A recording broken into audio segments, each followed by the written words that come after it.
अस्सलाम वालेकुम and good morning Multan. आप देख रहे हैं प्रोग्राम रूही एट 10 और अपनी होस्ट अलीजे के साथ। उम्मीद करती हूँ आप सब ठीक ठाक होंगे, खैर वाफियत से होंगे और अपनी सुबह का आगाज बहुत अच्छे से कर चुके होंगे।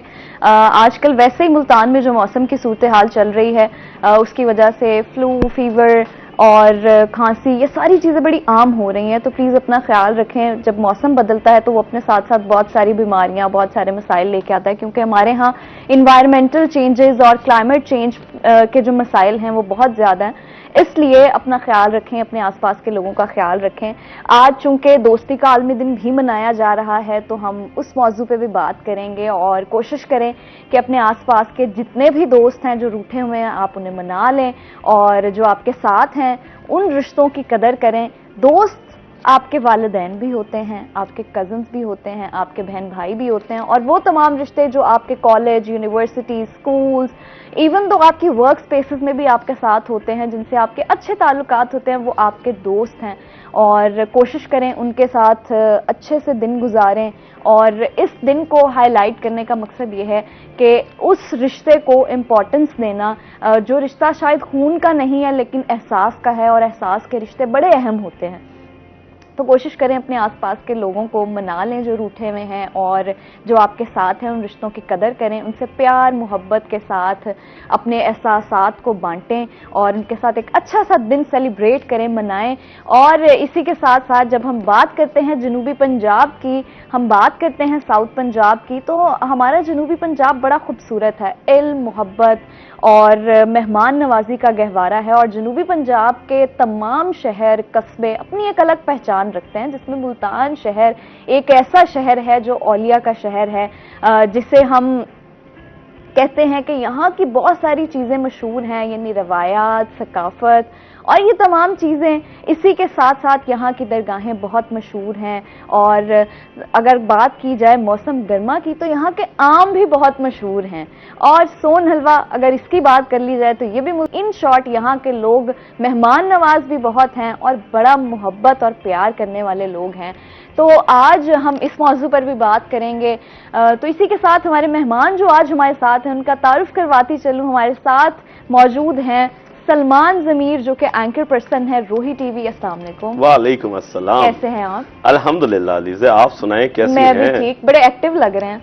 अल्हम्दुलिल्लाह, क्योंकि दिन जो है उसका आगाज ही एक्टिवनेस से होना चाहिए।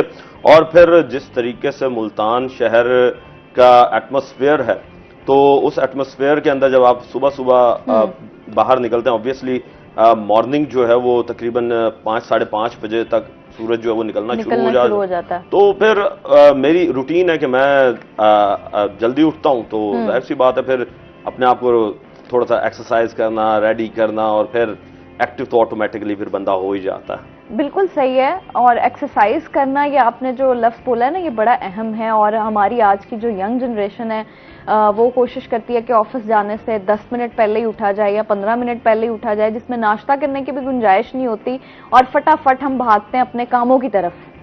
एग्जैक्टली ऐसा ही है, क्योंकि लोग जो है ना टाइम के पंचुअल नहीं है।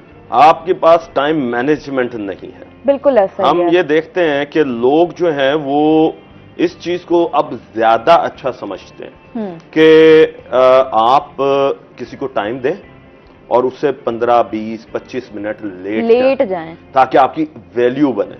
मगर when you talk about the norms and values, about the ethics, about the society, तो ये चीज टोटल ऑपोजिट है। अगर आप कहीं बाहर हो ना, मुल्क से बाहर, तो वो लोग इस चीज को पसंद नहीं करते। और आपके मुल्तान तो क्या, मैं आपको ये बताऊं कि पूरे पाकिस्तान की अगर आप एलीट फैमिलीज को देखें, पढ़ी लिखी फैमिलीज को देखें जो कि बाहर रहते हैं, या फिर हमारे बैरोक्रेट्स को ले लें, तो ये टाइम के बड़े पंचुआल हैं। ये कहते हैं टाइम इज मनी।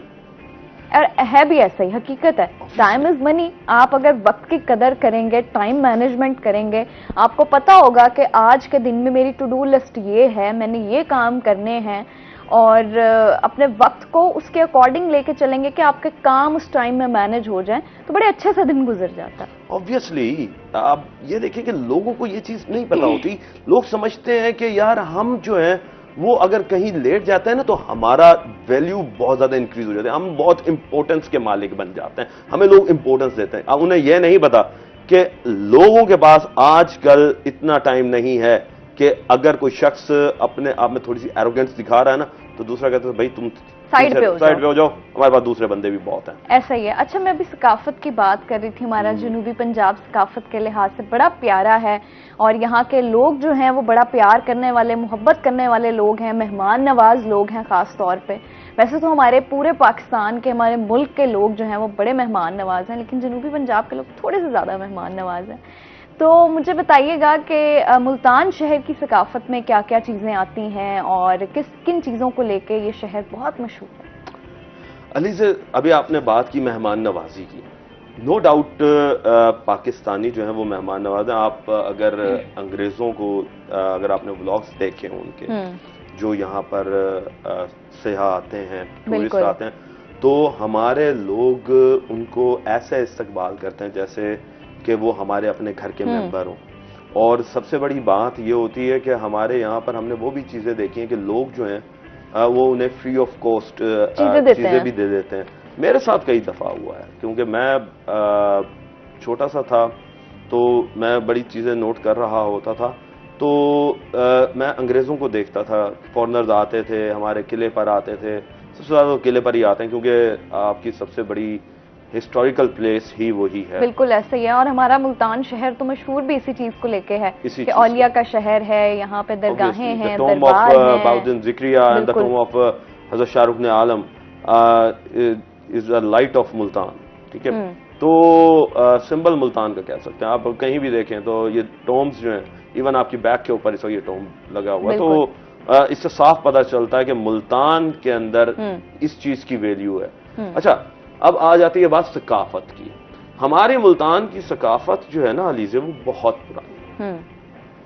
आप अगर दुनिया के अंदर जाएं तो दुनिया के अंदर सिर्फ दो ही शहर ऐसे हैं, एक इटली के अंदर है, अच्छा, और एक है मुल्तान। एक इटली और एक मुल्तान। इटली के अंदर एक शहर है रोम, वो रोम, और एक है मुल्तान। ये दुनिया के सबसे बड़े हिस्टोरिकल प्लेसेस हैं जिनकी हिस्ट्री ही नहीं पता। और सबसे बड़ी बात यह है कि अगर आप अब सकाफत की बात करते हैं तो मुल्तान की सकाफत के अंदर सबसे बड़ी चीज आती है आसार कदीमा, यहाँ के स्क्रप्चर्स, यहाँ की तामीरात यहाँ की बहुत बहुत ज्यादा पूरी दुनिया में मानी जाती है कि यहाँ के जो लोग थे, यहाँ के जो कंस्ट्रक्शंस की जाती थी। आपको ये मैं बता दूं कि आप अगर अंदरून शहर आपका विजिट हो, कभी गई हो, तो आज भी अंदरून शहर में ऐसी बिल्डिंग्स बनी हुई हैं जो कि जिसमें सीमेंट इस्तेमाल नहीं, क्योंकि उस दौर में सीमेंट नहीं था। इसके लिए एक स्पेशल किस्म की सीमेंट जो है वो तैयार की जाती थी। वो स्पेशल किस्म की सीमेंट क्या होती थी?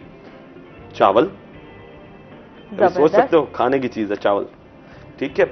उसके बाद पटसन की बोरियां आपने देखी होंगी, ठीक है। अब तो खैर वो दौर ही खत्म हो गए बोरियों के, अब तो प्लास्टिक के बैग्स आ गए। तो पटसन की बोरियां, उस पटसन को इस्तेमाल करते थे, प्लस चूना।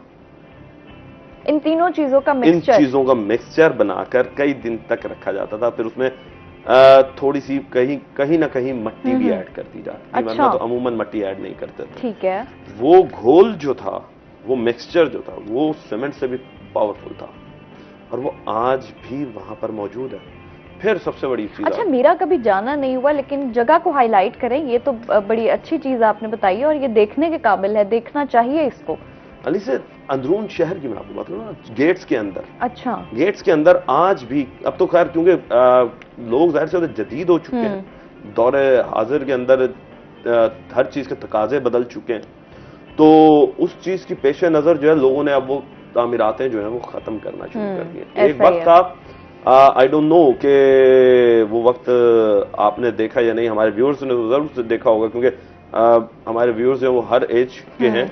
तो जो बुजुर्ग हैं, जो जिनकी उम्रें आज 50 साल हो चुकी हैं और 50 साल से जायद हैं, उन्होंने जरूर देखा होगा कि जब वो गुजरते थे पाक गेट से दिल्ली गेट की तरफ या पाक गेट से हरम गेट की तरफ, तो एक दीवार थी जो एक बची हुई दीवार थी। वो दीवार अब तो खैर हुकूमत ने उसे रीबिल्ड किया, रिहैब किया दोबारा से, तो इस वजह से वो अब वैसी नहीं रही, मगर वो दीवार जो थी वो उसी चीज से बनी हुई थी और इसकी ईंटें जो थी वो बहुत पतली हुआ करती। अच्छा, अभी आपने नाम भी लिया था कि यहाँ पे बहुत सारे ऐसे टॉम्स भी हैं, औलिया, दरगाहें, दरबार, यहाँ पे ये सब कुछ है। तो मुझे बताइएगा कि बहाउद्दीन ज़िक्रिया रहमतुल्लाह अलैह का उर्स मुबारक 786 शुरू होने जा रहा है, तो उसकी तैयारियां क्या क्या हो रही हैं और इंतजामात को कैसे देखा जा रहा है? ये बहुत अच्छा सवाल किया आपने कि जाहिर सी बात है, जहाँ पर सकाफत की बात हो मुल्तान की, तो वहाँ पर हजरत बहाउद्दीन ज़िक्रिया रहमतुल्लाह अलैह का जिक्र ना हो तो ऐसा हो नहीं सकता। इन्हीं के नाम पर हमारी यहाँ पर यूनिवर्सिटी है, बहाउद्दीन ज़िक्रिया यूनिवर्सिटी। इन्हीं के नाम पर हमारे यहाँ पर गेट्स के नाम रखे गए हैं, जो कि मोटरवे के ऊपर एक गेट है, उसका नाम भी इसी तरीके से है। तो ये जो बुजुर्ग हैं, ये आज से तकरीबन कोई 800 साल पहले की बात है।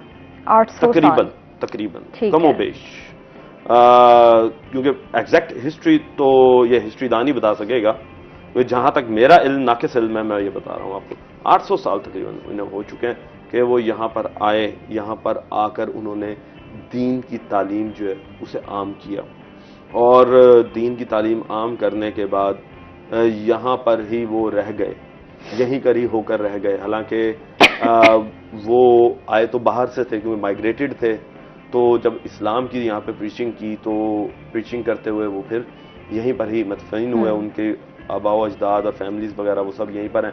तो इनका जो उर्स है वो पूरी दुनिया में मशहूर है, इनके जो मुरीदैन हैं वो पूरी दुनिया में पाए जाते हैं। खास तौर पे सिंध से जो ज़ायरीन हैं वो बहुत मानते हैं इन्हें, सिंधी लोग यहाँ पर बहुत आते हैं।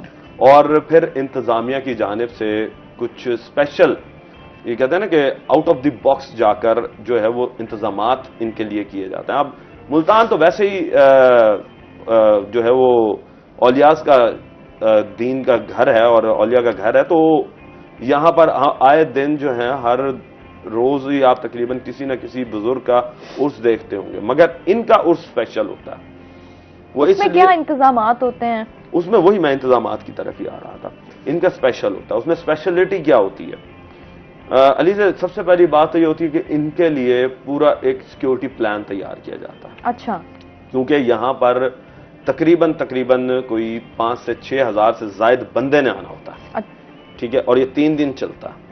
उन 3 दिनों में आप ये देख लें कि राउंड अबाउट 7-8 हज़ार या मैक्सिमम में कह सकते हैं 10 हज़ार तक बंदा पहुंच जाता है, ठीक है। अब 10 हज़ार बंदे का एक ही जगह पर आना, फिर उनकी रिहाइश तो है जो है वो फिर इंतजामिया की जिम्मेदारी बन जाती है, और फिर सिक्योरिटी के जो इश्यूज होते हैं वो उनको मैनेज करना होता है, उनको देखना होता है। तो उसी चीज की पेश नजर जो है वो हम देख रहे होते हैं। ठीक है।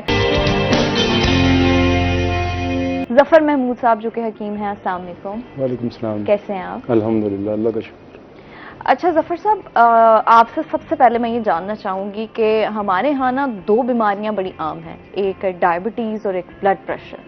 ब्लड प्रेशर की बीमारी तो आजकल हर बच्चे में आप देख लें 80 to 90% बच्चों में भी है, बड़ों में भी है, यंग जनरेशन में बहुत ज़्यादा मसाइल हैं इसके। तो मुझे ज़रा इसके बारे में बताइएगा कि ये ब्लड प्रेशर क्या होता है, इसकी वजूहात क्या होती हैं, इसके पीछे रीजंस क्या हैं कि एक हेल्दी पर्सन को कोई बीमारी नहीं है, वो बिल्कुल ठीक है, लेकिन फिर भी वो ब्लड प्रेशर का शिकार है। हाँ जी, इस तरह है कि ब्लड प्रेशर आजकल हम देख रहे हैं कि बहुत ज़्यादा आम हो रहा है। तो इसका जो मेन रीज़न है ना, वो हमारा जो लाइफस्टाइल जो हमने चेंज किया है ना, जो उसकी वजह से ये लाइफस्टाइल और हमारा खाने पीने के जो चीज़ें हैं, ठीक है, वो भी हमने खासी हद तक चेंज की हैं। जैसे कि पहले के ज़माने के लोग या कुछ अर्सा पहले के लोग जो है वो नेचुरल चीज़ें ज़्यादा इस्तेमाल किया करते थे, ऑर्गेनिक फूड्स जो है ना वो इस्तेमाल किया करते थे। अब आजकल ऐसा है कि एक तो प्रॉपर नींद जो है वो ज़रूरी है इसके लिए, ठीक है। तो जब तक आपकी 8 से घंटे तकरीबन 8 से घंटे तक नींद आपकी नहीं होगी तो आपका ब्लड प्रेशर नॉर्मल नहीं हो सकता। और इसके अलावा जो है, अब जैसे मैंने बताया कि खाने पीने के हमारे तौर तरीके जो तब्दील हुए हैं, तो उससे ऑलमोस्ट ये हुआ कि हम रात को लेट नाइट खाना खाते हैं। बिल्कुल। और एक्सरसाइज नहीं है, क्योंकि खाने के बाद उमूमन लोग सो जाते हैं, और रात की डाइट जो है वो अच्छी, मतलब डाइट लेते हैं, अच्छा खाना लेते हैं। वो ऐसा खाना होता है जो कि जल्दी हजम होने वाला नहीं होता। बर्गर खा लिया, पिज़्ज़ा खा लिया, या इस तरह की जो है मुरगन ग़िज़ाएँ इस्तेमाल कर लीं, तो उससे सोने के बाद एक तो मोटापा बढ़ता है। अच्छा। सो जाते हैं तो कुछ दिनों में इंसान के ऊपर जो है वो थोड़ा सा फील करता है कि चर्बी की तह जो है वो बढ़ रही है आहिस्ता आहिस्ता। तो जब चर्बी की तह बढ़ती है तो ब्लड प्रेशर भी खुद ब खुद ही साथ बढ़ता चला जाता है। और जब रात की नींद प्रॉपर नहीं होगी तो फिर ब्लड प्रेशर बढ़ेगा। और अच्छा, कितनी नींद जो है वो अहम है, कितने घंटे सोना अहम है? मुसलसल तकरीबन 6 से 8 घंटे, कम से कम 6 घंटे और ज़्यादा से ज़्यादा 8 घंटे। ठीक है, अगर इससे कम होगी तो वो मुख्तलिफ किस्म के स्ट्रेस पैदा करेगी। और अगर ज्यादा हो जाए? ज़्यादा हो जाए तो 10 घंटे से तो ज़्यादा ना हो, तो उससे भी फिर इंसान के अंदर सुस्ती है, कमज़ोरी आ जाती है, और नकाहत, काम करने को जी नहीं करता, हर वक्त इंसान जो है वो सुस्त रहता है। ऐसा ही है। तो वो फ्रेश नहीं होता बंदा। एक जो प्रॉपर नींद है ना, जिसको आप कहते हैं कि यकसुई की नींद है, वो अगर 8 घंटे तक हो जाए तो उससे ज़्यादा फिर बंदे को ज़रूरत नहीं पड़ती। तो दूसरा मैं ये अर्ज़ कर रहा था, ब्लड प्रेशर जो मेन रीज़न है वो है हमारे जिस्म के अंदर जो आर्टरीज़ हैं, जिनको हम शरियाने कहते हैं, उनका सख्त हो जाना, उनके अंदर लचक का ख़त्म हो जाना। अच्छा। और ज़ाहिर है, जब किसी चीज़ के अंदर जब ब्लड फ्लो कर रहा है किसी नाली के अंदर, अगर उसके अंदर लचक नहीं है तो वो एक प्रेशर के साथ उसके ऊपर असर करेगी नालियों के ऊपर। जैसे कि आम एक मिसाल है कि पानी का एक पाइप है, तो उस पाइप को अगर पीछे पंप के साथ लगाया हुआ है, अगर आप उसका बोर जो है तंग कर रहे हैं, तो उसके अंदर से जो पानी निकलेगा वो दूर तक जाएगा और ज़्यादा प्रेशर के साथ निकलेगा। तो इसी तरह से अगर हमारे रगें जो हैं वो किसी वजह से, मतलब हम जो है ज़्यादा अगर कोई फैट्स इस्तेमाल करते हैं, या ज़्यादा मुर्गन खाने इस्तेमाल करते हैं, या हम ज़्यादा सोते हैं, नींद हमारी ज़्यादा नहीं है, प्रॉपर नींद नहीं करते, और सोते हैं तो 1 घंटा सोते हैं, फिर उठते हैं, फिर सोते हैं, फिर तो यकसुई की नींद नहीं है, तो उससे भी ये मसला होता है। और उसके अलावा ज़्यादातर होता है कोलेस्ट्रॉल वाली ग़िज़ाएँ ज़्यादा इस्तेमाल करने से। ऐसी इसमें घी वगैरह शामिल होते हैं? इसमें घी भी शामिल है। इसमें जो है आजकल हम जो जिस तरह के मायनीज़ वगैरह या सॉसेज वगैरह इस्तेमाल करते हैं, तो इनसे भी होता है। और ज़्यादा जो मेन प्रॉब्लम है वो ये है खाने के बाद सो जाना, और खाने के फौरन बाद ही सो जाते हैं। उसको डाइजेस्ट ना करना, यानी कि एक्सरसाइज ना करना, वॉक ना करना, और रोज़ाना की अपनी रूटीन के अंदर कम से कम आधे घंटे की वॉक अगर नहीं करेंगे तो उससे आपका वेट भी बढ़ेगा और ब्लड प्रेशर भी बढ़ेगा। और जब ब्लड प्रेशर बढ़ेगा तो ज़ाहिर है उससे उसकी अलामात क्या होंगी? उसकी अलामात यही होंगी कि आपके सर में दर्द होगा, आपके जिस्म में जो है बेचैनी होगी, और आपको जो है परेशानी इस तरह से होगी कि जब तक आप इसको चेक करा के डिटेक्ट नहीं करेंगे कि आया मेरा ब्लड प्रेशर कितना है, तो सही तरह से आइडिया नहीं हो सकता। एक वैसे नॉर्मल आदमी का जो ब्लड प्रेशर है वो ऊपर का जो है 120 और नीचे का 90 होना चाहिए, लेकिन एज के साथ मतलब 70 to 90, अगर नीचे वाला 70 से 90 तक है तो वो नॉर्मल है? नहीं, 70 से ये तो 70 तो फिर लो हो गया ना। अच्छा, 70 तो ये लो ब्लड प्रेशर हो गया। अच्छा, पहले जो स्टडीज थी उसमें ये आता था कि 120 ऊपर वाला और नीचे वाला जो है वो 70 हो तो ये नॉर्मल ब्लड प्रेशर होता है, लेकिन अब की रिसर्च कहती है अगर आपका ब्लड प्रेशर 90 तक है वो नॉर्मल है। 90 तक होना ये बिल्कुल नॉर्मल है। इससे अगर आप कम लेंगे, मिसाल के तौर पर अपर लेवल जो है 120 से 110 आ गया, या 110 से भी नीचे आ गया, तो ये तो लो ब्लड प्रेशर, ये लो ब्लड प्रेशर है। हाँ, लो ब्लड प्रेशर जो है वो भी इतना ही डेंजरस है जैसा कि हाई ब्लड प्रेशर है। तो लो ब्लड प्रेशर के सिम्टम्स क्या हैं, अलामात क्या हैं, और हाई ब्लड प्रेशर की अलामात क्या हैं? इसकी अलामात जो है, जब तक इसको आप बाकायदा डिटेक्ट नहीं करेंगे किसी इंस्ट्रूमेंट के ज़रिए से, बीपी ऑपरेटर्स के ज़रिए से, सही मालूम नहीं होगा। ये अलामात कुछ सिम्टम्स एक जैसी भी होती हैं, सर में दर्द उसमें भी होता है, हाई में भी, लो में भी होता है। लेकिन लो की एक अलामत ये है कि आपके मसल्स जो हैं पिंडलियों में ये क्रैम्प्स पड़ते हैं। अच्छा, करल पड़ना शुरू हो जाते हैं, तो ये एक अलामत है। तो अच्छा, कुछ लोग ये भी कहते हैं जिनका मुसलसल ब्लड प्रेशर लो होता है, वो ये कहते हैं कि उनको चक्कर आते हैं, नौजिया फील होता है, वॉमिटिंग और ये सारी अलामात भी हाँ होती जी, हैं उनके चक्कर अंदर। वगैरह, मतली होना, ये भी इसी की अलामात हैं। तो बुनियादी रीज़न यही है कि हम जो है नमक का इस्तेमाल जब ज़्यादा करेंगे हर चीज़ के अंदर, तो उससे जो है हमारे तो जिस्म में क्या ब्लड प्रेशर। हमारी ग़िज़ा में ऐसी चीज़ें शामिल हैं नेचुरली जिनसे हम अपना ब्लड प्रेशर कंट्रोल कर सकते हैं? कोई ऐसी सब्जियां, कोई ऐसे फल शामिल हों, कोई ऐसी दालें हों? ऐसी चीज़ें आम तौर पर कहवा जो है बनाए जाते हैं अच्छा। ब्लड प्रेशर को कम करने के लिए। उसमें कार्डिनम टी है, यानी कि छोटी इलायची का कहवा है, छोटी इलायची का छोटी कहवा। इलायची का कहवा है। हाइबिस्कस फ्लावर होता है जिसको हम गुड़हल का फूल कहते हैं, पंसार की दुकानों से मिल ठीक जाता है। है, ये होता है। और इसको बेसल लीफ जो होता है, बेसल लीफ जिसको हम न्याज़बो ठीक है। का पौधा कहते अच्छा, हैं। छोटी इलायची क्योंकि अब लोगों के घरों में आमतौर पर चाय में भी इस्तेमाल होती है, हम्म। तो उसका बताइएगा कि वो कहवा किस तरह से बनाया जाए? खाली जो है ना, वो आप पानी के अंदर इलायची डालेंगे, तकरीबन 8 से 10 दाने, ठीक है। तो उसको आप कहवा बना के इस्तेमाल करेंगे। ठीक हो तो गया। और इसके मजीद अलावा लहसुन जो है उसका इस्तेमाल अगर करेंगे तो वो भी ब्लड प्रेशर को आपके कंट्रोल करेगा। करता है, कम करता है। क्योंकि बेसिकली ब्लड प्रेशर होता जो है वो कोलेस्ट्रॉल की वजह से होता है। जब हमारे जिस्म के अंदर कोलेस्ट्रॉल बढ़ जाता है, यानी कि गाढ़ापन ज़्यादा हो जाता है, फिर खून के अंदर चर्बी की मिकदार ज़्यादा हो जाती है, तो उससे भी जो है ना हमारी रगों के ऊपर खून का एक्स्ट्रा प्रेशर पड़ता है, तो इसकी वजह से ये सारा मसला हो जाता है। ठीक है। डायबिटीज विरासती बीमारी कहा जाता है कि अगर आपके फैमिली में किसी को है तो वो चांसेस होते हैं कि आपको भी हो सकते हैं, अगर इनहेरिटेड चलता आ रहा है। ऐसे ही हार्ट डिजीज भी होती है, बहुत सारी ऐसी बीमारियां होती हैं। तो मुझे बताइएगा क्या ब्लड प्रेशर भी ऐसी बीमारी है जो विरासती होती है?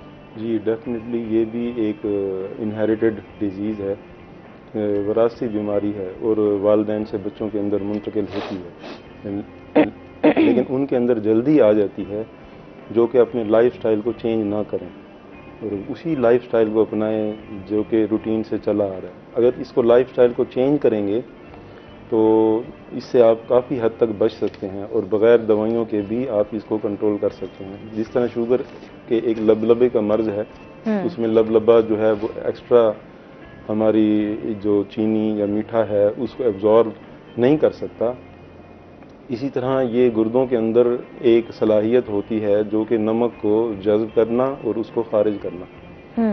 तो वो गुर्दे जब एक प्रॉपर मिकदार में जो डाइट के अंदर हम नमक लेते हैं उस नमक को सही तरह एब्जॉर्ब नहीं करता और वो सारा का सारा नमकियात जो है वो हमारे गुर्दे पेशाब के रास्ते से बाहर खारिज कर देते हैं।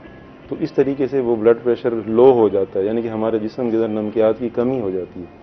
फिर ऐसी सूरत में कहा जाता है कि आप जो है शिकंजी पिएं जिसके अंदर नमक हो, या अंडा इस्तेमाल करें जिसके ऊपर नमक लगा हुआ हो। तो वो नमकियात जब लेते हैं तो उससे उसकी कमी को किसी हद तक पूरा किया जा सकता है। ठीक है। सलमान साहब, आपकी तरफ आऊंगी, मुझे बताइएगा, हम बात कर रहे थे कि बहाउद्दीन ज़िक्रिया रहमतुल्लाह अलैह का उर्स मुबारक 786 होने जा रहा है। उसके लिए जो हम इंतज़ामिया की बुनियादी तैयारियां हैं वो कहाँ तक पहुंची हैं और सिक्योरिटी की जो तैयारियां हैं वो कहाँ तक है? अब मैं आपको ये बता दूं कि इस वक्त मुल्तान शहर की इंतज़ामिया जो है ना वो इसे बड़ी कीनली फोकस कर रही है, और इसके साथ उन्होंने जो गवर्नमेंट के स्कूल हैं, क्योंकि आजकल छुट्टियां हैं, जी, तो गवर्नमेंट के जो स्कूल हैं उसके इतराफ में उधर उन्होंने रिहाइश का इंतज़ाम जो है वो इनके लिए किया हुआ है, जितने भी ज़ायरीन आएंगे। और इस दफ़ा एक चीज़ अच्छी की जा रही है कि पहले हमारे यहाँ पर एक इशू होता था ट्रांसपोर्टेशन का, कि जी उनकी बसेज आती थी, बसेस के लिए जो है वो खड़ा होना बहुत मुश्किल हो जाता था, तो उसके लिए भी जो है एक अलहदा मुनज़्ज़म इंतज़ाम जो है वो इंतज़ामिया की तरफ से किया जा रहा है। और इसी के साथ ही जो अब लोग जो होंगे वो 4 लेयर सिक्योरिटी से होकर गुजरेंगे। 4 लेयर सिक्योरिटी क्या है? 4 लेयर सिक्योरिटी होती है कि पहला आपका सिक्योरिटी चेक होगा जब आप किले की रेड पर आते हैं, ठीक है। उसके बाद वहां से फिर आप आगे जाएंगे, आगे जाकर मज़ार के अंदर एंटर होने से पहले आपके पास आपके वॉक थ्रू गेट लगे होंगे। वॉक थ्रू गेट से पहले अमला खड़ा होगा, अमला आपको पहले थॉरली चेक करेगा, फिर उसके बाद आप वॉक थ्रू गेट के साथ जाएंगे। ये हो गई आपकी 3 लेयर्स। चौथी लेयर होती है जब आप अपने जूते वगैरह जहां उतारते हैं, ठीक है, वहां से फिर आपको दोबारा सिक्योरिटी आपको चेक की जाएगी।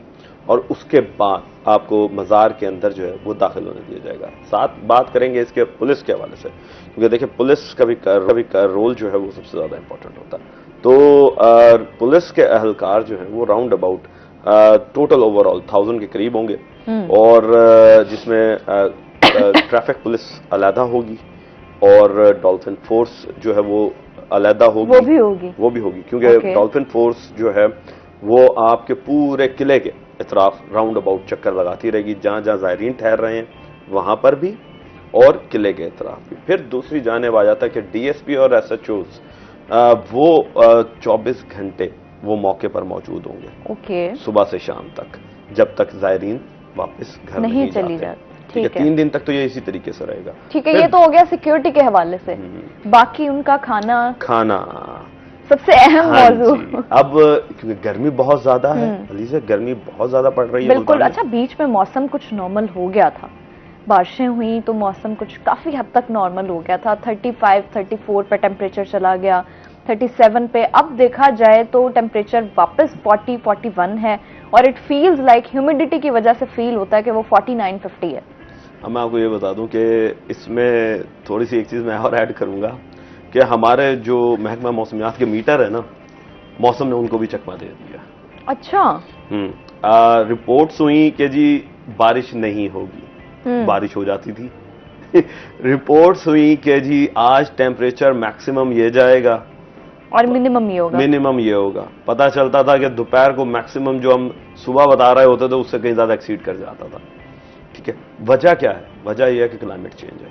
क्लाइमेट चेंज की वजह से आपका जो एटमॉस्फेयर वो चेंज हुआ, प्लस हबस होना शुरू हो गया। आपने जो बात की कि बारिशों की वजह से टेम्परेचर डाउन हुआ, ह्यूमिडिटी बहुत ज्यादा हुई।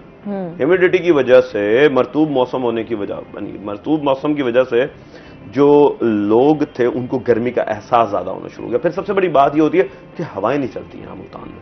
अगर हवा चल रही हो ना फिर गर्मी इतनी महसूस नहीं होती, फिर आपको छांव में भी गर्मी का एहसास जो है ना वो बढ़ जाता है। इसी तरीके से अब मौसम ऐसा है तो फिर खाने पीने का इंतजाम जो है वो भी, लंगर का इंतजाम जो है वो तो महकमा औकाफ की तरफ से किया जाता होगा। हाँ, पानी सबसे बड़ी चीज है कि इस दफा हम ये देख रहे हैं कि इंतजामिया जो है, जो मीटिंग्स हुई हैं इंतजामिया की, उसमें कमिश्नर और DC की मीटिंग्स के अंदर वो ये चीज़ सामने आई कि उन्होंने इस दफ़ा जो ज़ायरीन हैं उनके लिए वाटर कूलर्स का इंतज़ाम किया, वाटर स्प्रिंकलिंग का इंतज़ाम किया, क्योंकि गर्मी बहुत ज़्यादा है तो रोड्स के ऊपर वाटर स्प्रिंकलिंग भी करेंगे। ठीक है। वासा की गाड़ियाँ होंगी, उसमें रेस्क्यू की गाड़ियाँ होंगी।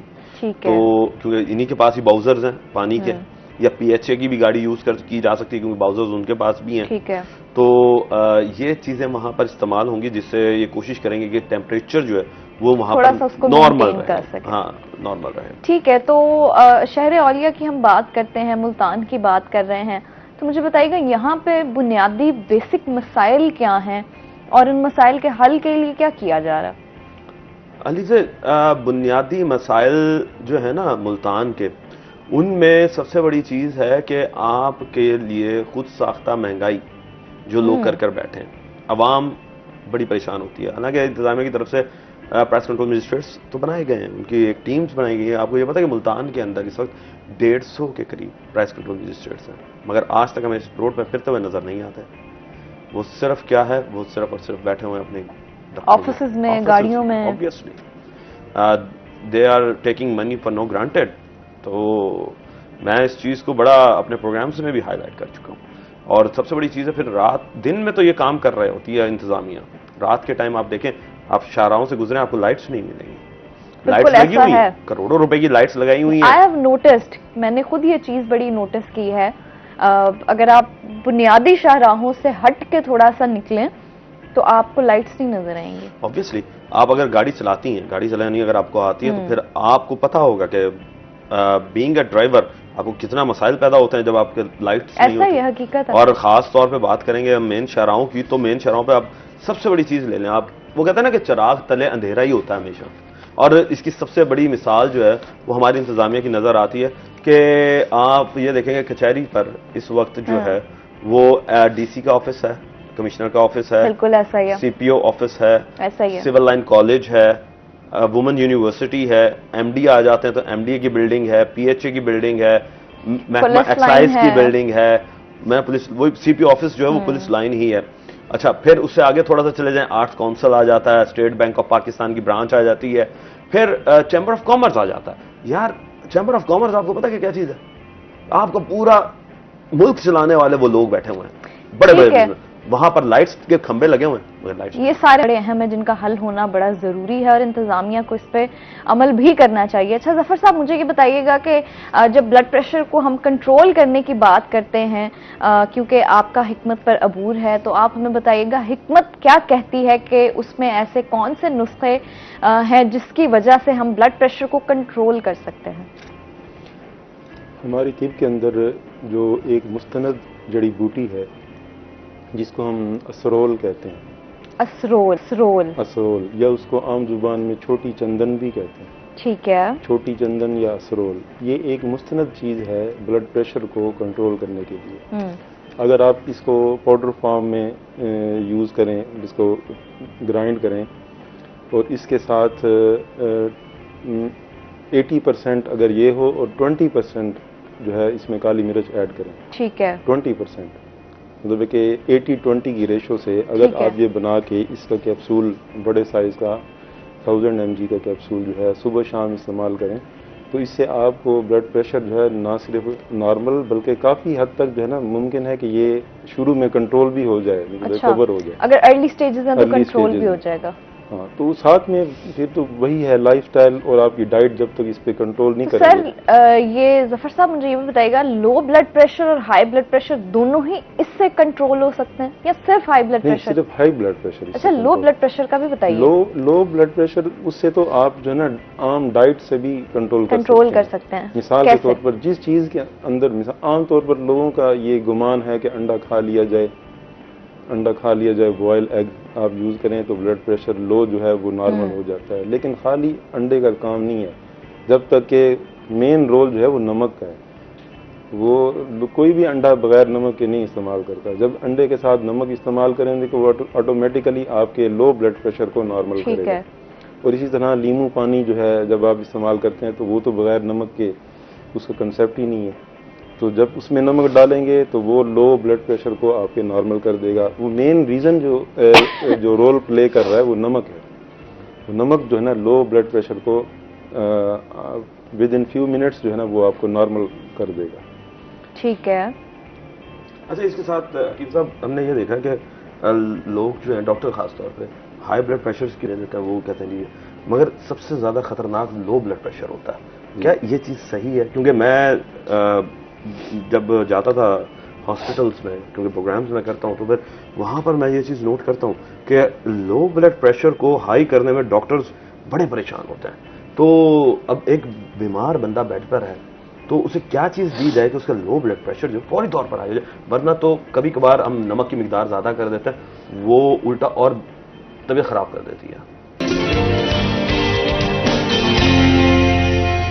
सलमान साहब ने आपसे सवाल किया जफर साहब कि अगर for example high blood pressure हो तो उसको दवाइयों से कंट्रोल किया जा सकता है, लेकिन एक मरीज है वो हॉस्पिटल में एडमिट है और उसका लो ब्लड प्रेशर है, तो क्या वो अद्वियात की मदद से कंट्रोल हो सकता है?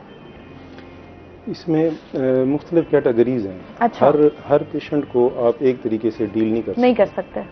मिसाल के तौर पर एक आदमी बाहर से आया है और बाहर गर्मी से आया है और उसने साइकिल चलाया है और उसका पसीना बहुत ज़्यादा निकला हुआ है, तो उसकी कंडीशन और है।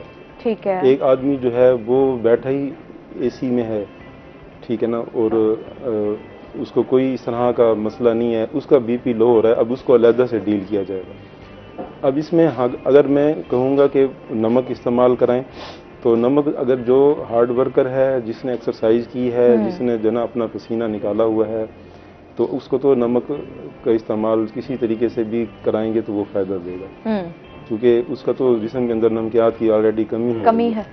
लेकिन एक बंदा जो बिल्कुल स्वेटिंग भी नहीं है, उसको वो ब्लड प्रेशर का बाकायदा मरीज़ है, तो उसको तो बाकायदा अपने नॉलेज से इसके लिए रुजू करना चाहिए। एक किस्म की दवाई, क्योंकि मैं अगर रिकमेंड करूँगा तो हर किसी के लिए मुफीद नहीं है। 3 मुख्तलिफ किस्म के बंदे यूज़ करेंगे, एक को फ़ायदा देगी, 2 को पैदा नहीं देगी जब तक कि उसकी डिटेक्ट नहीं होगा। आया कोई उससे मेन प्रॉब्लम अमूमन होता है हमारे गुर्दों के अंदर, कि मैंने आपको पहले भी अर्ज किया कि वो गुर्दे जो है ना वो जायद मिकदार के अंदर जो नमक है वो जिस्म से खारिज कर रहे होते हैं, रोक नहीं रहे होते, उसको एब्जॉर्ब नहीं करते, उसको जज्ब नहीं करते। जिस तरह लबलबा जो है वो जायद चीनी को जज्ब नहीं कर सकता, जिसकी वजह से खून के अंदर चीनी की मिकदार बढ़ जाती है और शुगर का मर्ज हो जाता है, तो गुर्दे जो है वो जायद मिकदार के अंदर नमक को जिस्म से खारिज कर देंगे, निकाल देंगे, तो जिस्म के अंदर नमकियात की कमी हो जाएगी। बाकायदा अगर स्वेटिंग नहीं भी हुई, पसीना नहीं भी आया, लेकिन फिर भी जो है ना उसके जिस्म के अंदर नमकियात की कमी, गुर्दे रोक नहीं रहे नमकियात को, तो उसको प्रॉपर मौलज से रुजू करना। ठीक है, ये भी बताइएगा कि क्या जो लो ब्लड प्रेशर के मरीज हैं वो कैल्शियम का इस्तेमाल कर सकते हैं और साथ ही ORS का इस्तेमाल कर सकते हैं? जी, ORS में बिल्कुल नमकियात मौजूद हैं, ORS का इस्तेमाल किया जा सकता है, कैल्शियम का इस्तेमाल किया जा सकता है। अपनी डाइट को बेहतर कर लें। जो लो ब्लड प्रेशर के मरीज है ना वो अपनी डाइट को सही कर लें और प्रॉपर जो है ना एक्सरसाइज करें। अच्छा, एक्सरसाइज से हकीम साहब एक चीज़ आती है, क्योंकि मैं खुद भी एक्सरसाइज करता रहा हूँ, तो उसमें एक चीज़ ये कि जब आप एक्सटेंसिव एक्सरसाइज करते हैं तो आपका सांस फूलना शुरू होता है, या आपको ऐसा लगता है कि मैं अभी अंधेरा छा जाएगा और मैं बेहोश हो जाऊंगा, तो फटीग बहुत ज्यादा होती है। हाँ, तो उसके लिए बंदे को क्या डाइट इस्तेमाल करे, कि अपने साथ क्या ऐसी चीज़ रखे देसी, क्योंकि हम एलोपैथिक की तरफ नहीं जाना चाहते, तो एलोपैथिक का जहाँ फायदा है वहाँ नुकसान भी है, देसी का कुछ ना कुछ तो चले, नुकसान तो नहीं, कम से कम फायदा तो देगी। तो क्या चीज़ रखनी चाहिए? इस तरह का अगर प्रॉब्लम है तो देसी में ये कासनी के अर्क कासनी, अर्क मको और अर्क बहार, ये तीनों अर्क की थोड़ी थोड़ी मिकदार, आप बड़ी थोड़ी सी मिकदार इनकी हो, बाकी पानी। तो एक्सरसाइज के दौरान आप ये चीज़ें सिर्फ थोड़ा थोड़ा करके, अच्छा, दोबारा से ये 3 अर्क बताइएगा। हाँ, अर्क मको, अर्क कासनी और अर्क बहार हो या गुलाब हो।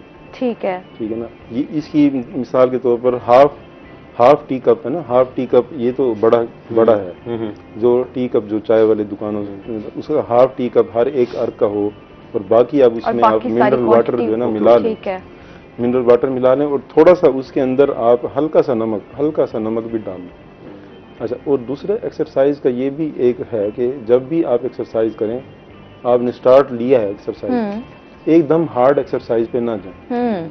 जब आप, क्योंकि ये जज्बात होते हैं इंसान के, जब जज्बात उभरे हुए हो ना तो वो कहते हैं बस मैंने आज ही अपना अच्छा, वो जज्बात सिर्फ होते 3-4 दिन के लिए, फिर उसके बाद वो बैठ जाते हैं।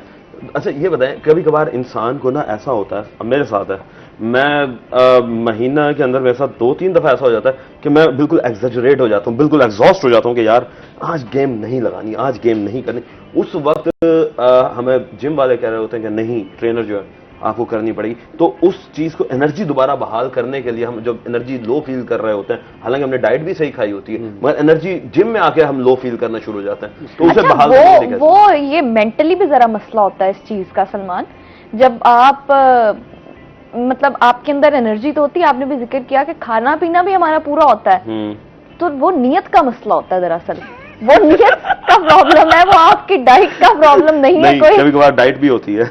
नहीं, नियत के अलावा दूसरा ये है कि जब हमारे अंदर जज्बात ज़्यादा उभरते हैं ना, तो हम उन जज्बात का एहतराम करते हुए ना एक्सरसाइज ज़्यादा लगा लेते हैं। अच्छा, एक्सरसाइज जब ज़्यादा लगाते हैं तो हमारा जिस्म जो है उसका आदी नहीं होता। तो जब आदी नहीं होता तो हमें 1 दिन के बाद, 2 दिन के बाद जिस्म के अंदर दर्द और मसल्स जो है ना अकड़े हुए महसूस होते हैं, तो 3 दिन के बाद बस हो जाती है, बंदा कहता है नहीं अब यार बस नहीं।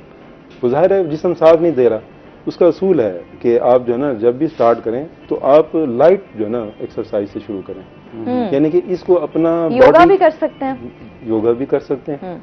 योगा तो जज्बात पे काबू रखना लाइट ही है, उसमें आपने कोई वजन नहीं उठाना, उसमें कोई हार्ड काम नहीं करना। तो ये जो एक्सरसाइज है ना इसको लाइट वेट से शुरू करें। तो शुरू में सबसे पहले तो आप वॉक करें, कुछ भी ना उठाएं, वॉक करें और सिर्फ वॉक से ही अपना आपको कंट्रोल करें। और ये जो सांस का फूलना होता है ना, ये तो बड़ी एक खतरनाक अलामत है। अच्छा, तो मेरे साथ बहुत होता है। ये मिसाल के तौर पर आपने सीढ़ियां चढ़ी और आपका जिस्म ये वाला प्रॉब्लम बड़ा कॉमन है हमारी यंग जनरेशन में, तो ये अच्छी बात नहीं है। तो इससे क्या बीमारियां जो है वो कनेक्ट जो है लिपिड प्रोफाइल टेस्ट कराएं, जिस तरह ये जो अलामात जिनको है वो यकीनन थायराइड प्रोफाइल या लिपिड प्रोफाइल का अपना पूरा जो है ना टेस्ट कराएं, तो यकीनन ऐसे लोगों का जिनका हार्ट बीट तेज हो जाती है, जिनका सांस फूल जाता है, थोड़ा सा काम करते हैं, ये चलते हैं, तो यकीनन उनका ब्लड प्रेशर का मसला है या उनका कोलेस्ट्रॉल जो है ना उसका लेवल हाई है। तो इस तरीके से आपको एक बात बता दूं, आजकल आप ये देखें कि मुझे पता है टाइम थोड़ा रह गया तो ऐसा है कि आजकल जो है ना यंग एज में आप देखें कि हार्ट की डिजीज बढ़ना शुरू हो गई हैं। ऑब्वियसली आपने वो देखा होगा पिछले चंद माह में कुछ ऐसे मामलात हुए हैं कि यूनिवर्सिटी के टीचर उनकी मौके पर डेथ हो गई। वो मौके पर डेथ हुई, अच्छा वो स्ट्रोक था, हार्ट स्ट्रोक था। और मेरी डॉक्टर से बात हुई तो मैं उस प्रोग्राम में होस्ट कर रहा था, तो डॉक्टर ने मुझे बताया कि अगर हमें सीपीआर करना आता होता तो हम उसको बचा सकते थे, मगर यहाँ पे हम लोगों को पता ही नहीं है। अच्छा, ये बेसिक एक्सरसाइज है एक सीपीआर जो कि हमें अपने कॉलेजेस में, स्कूल्स में, यूनिवर्सिटीज में तलबा को देनी चाहिए। या बहुत कुछ है अलीज़े जो हमें अभी भी नहीं सिखाया जाता, क्योंकि हमारे पास अगर हम इस पे बात करें ना, अभी मुझे पता है कि आपके पास टाइम शॉर्ट है, तो बहुत वसी टॉपिक है ये। हकीम साहब, मुझे एक आम लोगों के लिए जिनका लो ब्लड प्रेशर होता है, हाई ब्लड प्रेशर होता है, उनके लिए एक पैगाम दे दें कि वो ऐसे कौन से लाइफस्टाइल को अपनाएं, ऐसी कौन सी चीजों को अपने रूटीन में शामिल करें कि अपने ब्लड प्रेशर को कंट्रोल कर सकें। मैं तो अमूमन अपने पेशेंट्स को भी और ऐसे प्रोग्रामों में आखिर में एक बात करता हूँ जो सारी बातों का लुब्बे लुबाब है। अल्लाह ताला ने कुरान मजीद के अंदर एक आयत उतारी है जो ये है, कुलू वशरबू वला तुसरिफू, कि खाओ पियो मगर इसराफ ना करो। आज ये सारा कुछ जो हो रहा है ना, जो हमारे अंदर अमराज मुख्तलिफ पैदा हो रहे हैं, ये इसराफ की वजह से। हम खाते हैं पीते हैं, बेटाइम खाते पीते हैं, और या तो नहीं खाते या फिर खाते हैं तो फिर। ठीक है हकीम साहब, बहुत शुक्रिया आपका, आपने हमें ज्वाइन किया, और सलमाना आपका बहुत शुक्रिया, आपने हमें ज्वाइन किया। प्रोग्राम का जो ये पार्ट है बहुत इंफॉर्मेटिव होने वाला है, क्योंकि आज जो हमारे साथ मेहमान मौजूद हैं उनका तारुफ करवाती चलूं। हमारे साथ मौजूद हैं मिस बिनिश सरफराज, जो कि मैनेजर हैं business incubation centre MNS university of agriculture Multan. अस्सलाम वालेकुम। वालेकुम अस्सलाम। आप कैसी हैं? अल्हम्दुलिल्लाह गुड। और इसी के साथ हमारे साथ दूसरे मेहमान हैं मिस्टर उसामा बशीर, जो कि एजुकेशनिस्ट हैं। अस्सलाम वालेकुम। आप कैसे हैं? Thank you. अच्छा जी, आज का प्रोग्राम इन्फॉर्मेटिव इसलिए कहा कि हमारे साथ जो दोनों पर्सनालिटीज हैं वो ऐसी हैं जो हमें बड़ी इन्फॉर्मेशन भी देने वाले हैं, जो जदीद दौर के तकाज़ों से मिलती हैं। तो इसलिए मेरा कहने का मकसद था कि प्रोग्राम जो है वो बड़ा इन्फॉर्मेटिव होने वाला है। तो मिस बिनिश, आपसे ये पूछना चाहूंगी कि ये बिजनेस इंक्यूबेशन सेंटर है क्या, बेसिकली ये है क्या और इसका मकसद क्या है? साउथ पंजाब में मंसूआ MNS university of agriculture Multan का BIC 3 ईयर से वर्क कर रहा है, और ओनली जो है HEC से रजिस्टर्ड BIC है साउथ पंजाब में, और हमारा जो BIC है हाईली रैंक BIC है पूरे साउथ पंजाब में, और पाकिस्तान में भी 2024 में हमारा जो BIC है वो टॉप लीडिंग BIC रहा है नस्ट के बाद। हम डिफरेंट स्टार्टअप्स को स्पोर्ट्स सर्विसेज प्रोवाइड करते हैं। हमारे पास स्टार्टअप्स भी हैं, हमारे पास एक्सेलरेटिंग कंपनीज भी हैं। लाइक स्टार्टअप वो कुछ ऐसे स्टार्टअप हैं जिनकी अभी आइडिएशन फेज पे कुछ आइडियाज़ हैं, या वो अपग्रेड होके उन्होंने अपना बिजनेस अपस्केल कर लिया है। अच्छा। और वो एक्सेलरेटिंग कंपनीज के तौर पे भी हमारे साथ काम कर रहे हैं। अच्छा, तो मिस बिनिश ये बताइएगा कि जो आप बिजनेस स्टार्टअप्स की बात कर रही हैं, तो ये स्टार्टअप्स क्या आपके अपने स्टूडेंट्स भी ले सकते हैं? ये ओपन है, हम ओपन कॉल अनाउंस करते हैं यूनिवर्सिटी की वेबसाइट पे। इसके अलावा हमारा हर साल ventures park business plan competition होता है, जिसमें पूरे पाकिस्तान से डिफरेंट यूनिवर्सिटीज पार्टिसिपेट करती हैं। लाइक लास्ट टाइम हमारे पास 120 universities 120 startups after proper evaluation हमने जो है उन्हें एवेल्युएट किया, और वो उन्होंने अपने प्रोजेक्ट्स को डिस्प्ले किया। ओपन कंपटीशन था, उसमें यूनिवर्सिटीज टोटल 35 यूनिवर्सिटीज थी जो पूरे पाकिस्तान जिन लोगों ने अप्लाई किया था। और ये जो डिफरेंट स्टार्टअप हैं, जो 35 यूनिवर्सिटीज के स्टार्टअप थे, अगर जो टॉप लीडिंग स्टार्टअप होते हैं अगर वो हमारे साथ आना चाहें तो वर्चुअल के तौर पे हम उन्हें रजिस्टर्ड कर लेते हैं। इसके अलावा जो हमारा फिजिकल बिजनेस इंक्यूबेशन सेंटर की जो सर्विसेज हैं वो ज़्यादातर हमारे जो अपने स्टार्टअप हैं, जो हमारी यूनिवर्सिटी के स्टार्टअप हैं वही मोस्टली उसमें रजिस्टर्ड होता है। क्योंकि हमारी प्रायोरिटी जो है मोस्टली एग्रीकल्चर बेस्ड स्टार्टअप को जो है प्रमोट करना और उनकी प्रॉब्लम्स को सॉल्व करना, उनको मेंटरशिप सर्विसेज प्रोवाइड करना हमारा मेन फोकस किया है।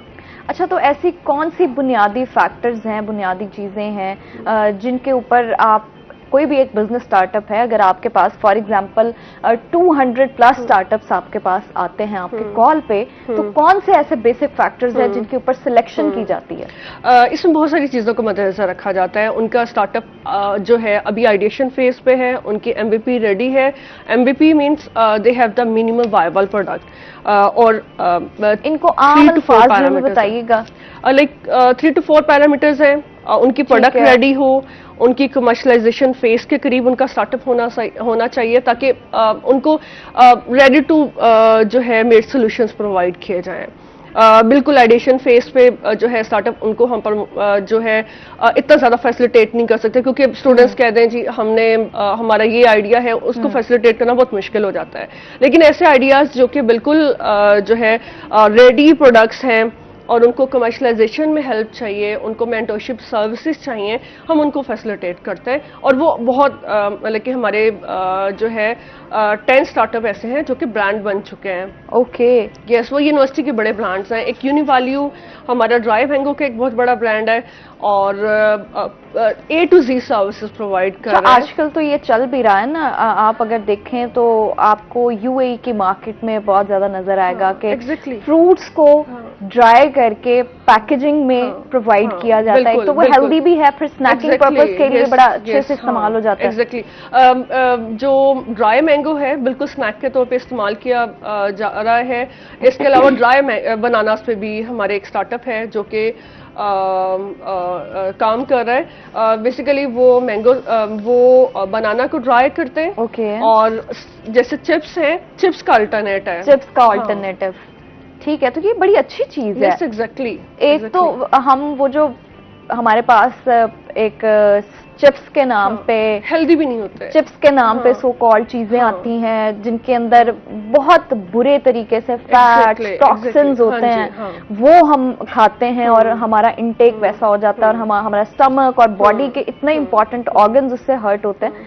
तो उससे हट के अगर हम इन चीजों की तरफ जा रहे हैं, एक तो हमारा बिजनेस बड़ा प्रमोट होगा, हमारी एंटरप्रेन्योरशिप बहुत ग्रो करेगी, हमारे इकोनॉमी के लिए भी उतना ही अच्छा है। सर आप मुझे बताइएगा आपका इसमें पॉइंट ऑफ व्यू क्या?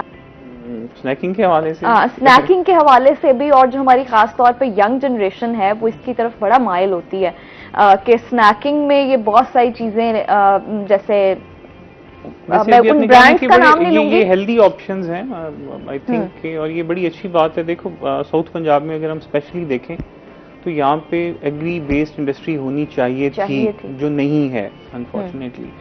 सो ये एक बड़ा अच्छा इनिशिएटिव है यूनिवर्सिटीज़ का कि वो यहाँ का जो लोकल हमारी रॉ मटेरियल है उसको प्रोसेस करने में हेल्प आउट कर रहे हैं और लोगों को गाइड कर रहे हैं। तो ये बड़ा अच्छा कंट्रीब्यूशन है, एक तो हेल्दी साइड पे, दूसरा इंडस्ट्रियलाइजेशन के हवाले से, और तीसरा यूनिवर्सिटीज़ अगर स्टार्टअप्स खुद इंक्यूबेशन सेंटर्स बनाना शुरू कर देंगी तो ये हम देखते हैं कि फ्यूचर में पाकिस्तान की इकोनॉमी में हमें बड़ा हेल्प करेगा। और स्टूडेंट जो है वो जब निकलेगा यूनिवर्सिटी से तो वो जॉब ढूंढने की बजाय इस पोजीशन में होगा कि वो जॉब्स क्रिएट कर सके। तो जॉब क्रिएशन में एक बड़ा इंपॉर्टेंट रोल है जी इनका और एक बड़ा अच्छा कदम है।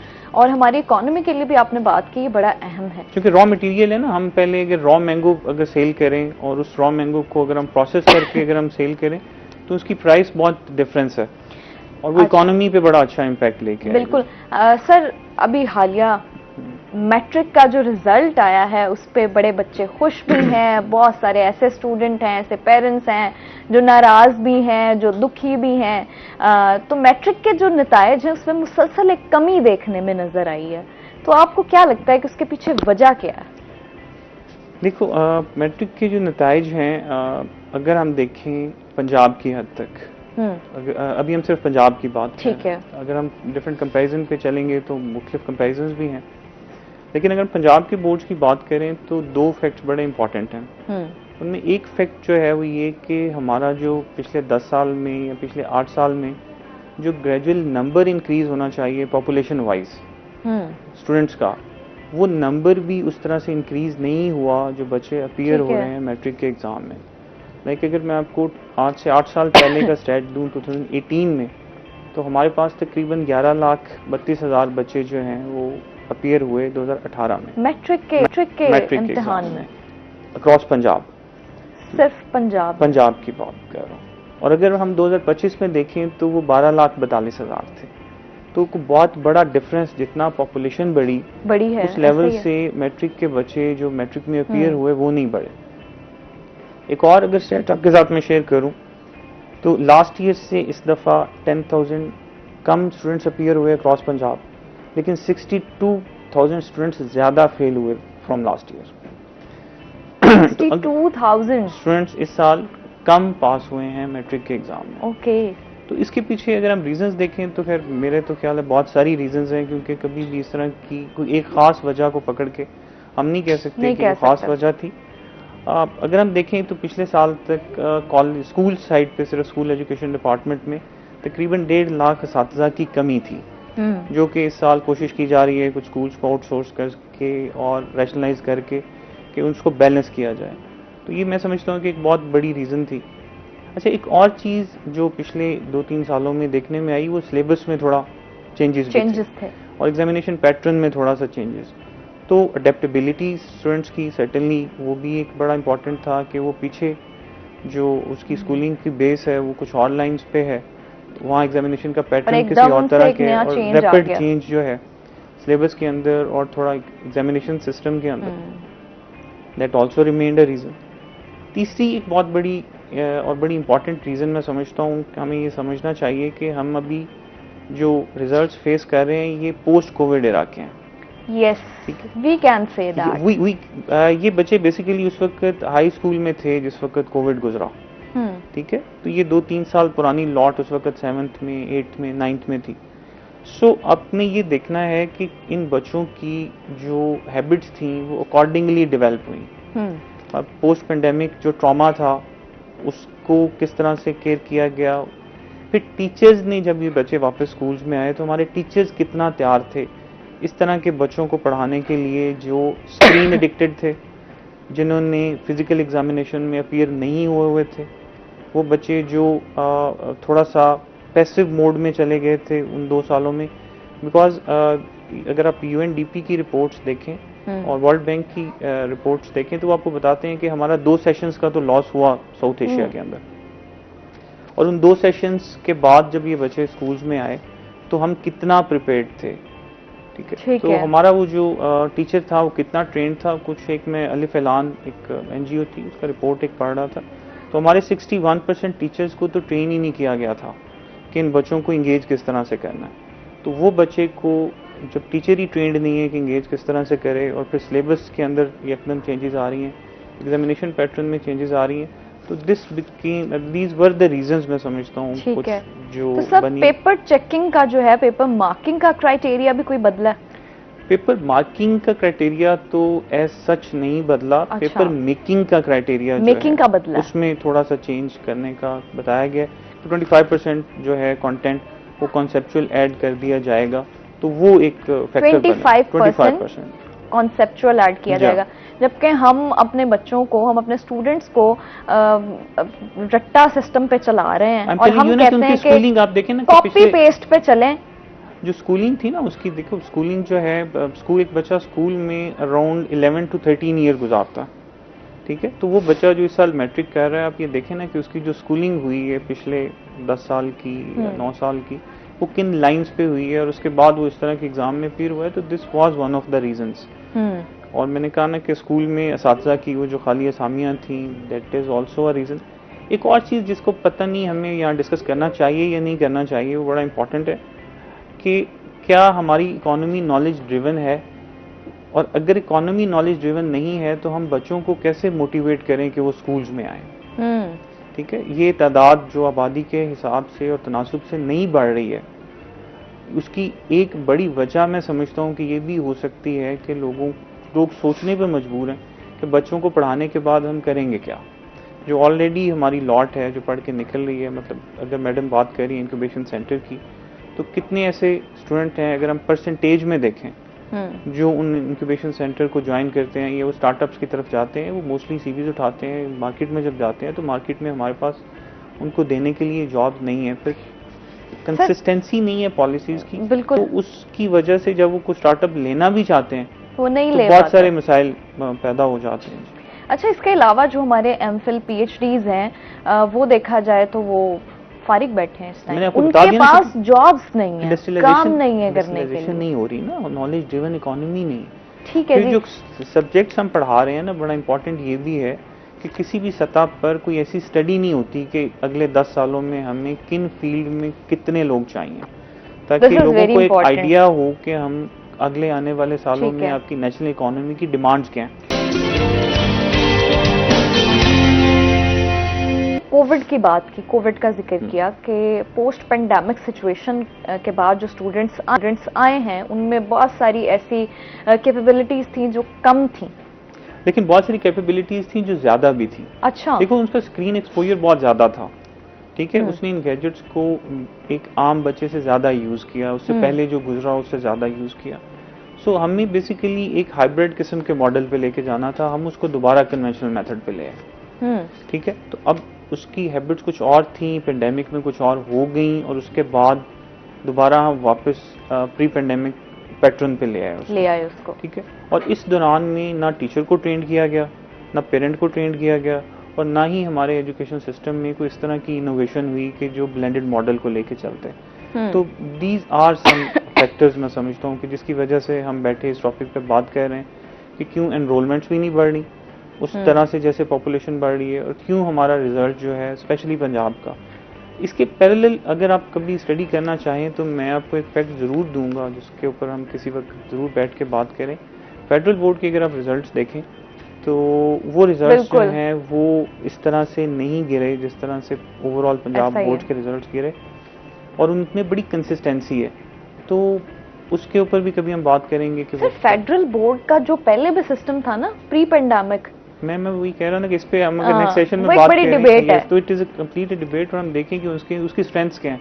तो वहाँ पे आप सोसाइटी का रोल भी, उसके अंदर पेरेंट्स का भी, उसके अंदर एक general educational environment, educational delivery, examination pattern, तो सारी चीजें इंशाल्लाह ट्राई के हम कवर करेंगे। अच्छा सर, मुझे ये भी बताइएगा कि अब हम पेंडेमिक की बात कर रहे हैं, तो जो पेंडेमिक के बाद स्टूडेंट आया हमारे पास एनरोल्ड, तो उसमें तालीमी जो सलाहियत थी वो कम नजर आई या ज्यादा थी? मैडम देखिए, मैं ये तो मान ही नहीं सकता कि किसी बच्चे के अंदर तालीमी सलाहियत कम हो सकती है। ठीक है, हमें एजुकेशन सिस्टम ने ना बेसिकली देखना ये है कि एक बच्चे के अंदर पोटेंशियल है क्या। ठीक है, नेचर जो है ना वो ऐसी चीजें क्रिएट नहीं करती जिनके अंदर कम पोटेंशियल हो। ठीक है, ये सिस्टम का बेसिकली काम है कि आइडेंटिफाई करे कि एक बच्चे को किस पोटेंशियल के साथ पैदा किया गया। तो हमारे अभी तक की जो स्कूल एजुकेशन सिस्टम है, स्पेशली अगर मैं बात करूं, तो हमारे पास कोई ऐसा पैटर्न नहीं है जिसपे हम किसी बच्चे को किस पोटेंशियल के साथ अल्लाह ने पैदा किया उसको सामने ला सकें। तो कोई साइकोलॉजिकल असेसमेंट्स इस तरह की और उस बच्चे के पास इस तरह के ऑप्शंस जिससे उसका आईक्यू का पता लगे, जिसमें उसके अंदर जो सॉफ्ट स्किल्स हैं अब वो उसके अंदर कोई लीडरशिप स्किल्स हैं, उसके अंदर किसी और तरह की कुछ स्किल्स हैं जिनको हम सामने ला सकें। तो सिस्टम में अभी तक ना एजुकेशन सिस्टम में और ना एग्जामिनेशन सिस्टम में कुछ ऐसा है जिसके जरिए हम उसको सामने ला सकें। तो ये तो फेलियर शायद बच्चे का नहीं है, ये फेलियर हमारा और सिस्टम का फेलियर है। बिल्कुल ऐसा ही है।